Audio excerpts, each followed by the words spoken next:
தேனி மாவட்டம் சின்னமனூரில் ஐயப்ப சுவாமி மண்டல பூஜை விழா ஏராளமான பக்தர்கள் கலந்து கொண்டு சுவாமி தரிசனம் செய்தனர்.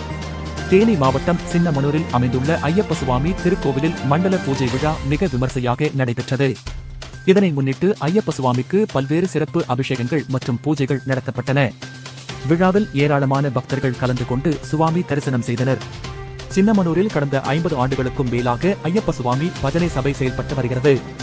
ஆண்டுதோறும் பஜனை சபையின் குருசாமி லோகேந்திரன் தலைமையில் சுமார் 500க்கும் மேற்பட்ட ஐயப்ப பக்தர்கள் கார்த்திகை மாதம் முதல் நாளில் மாலை அணிந்து சபரி யாத்திரையை தொடங்கி மகர விளக்கு தரிசனத்திற்காக சபரிமலை செல்வது வழக்கமாக இருந்து வருகிறது.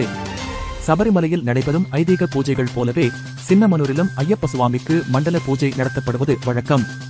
இந்த ஆண்டு சபரிமலையில் காலை 10:30 மணி முதல் 12 மணி வரை மண்டல பூஜை நடைபெற்றது.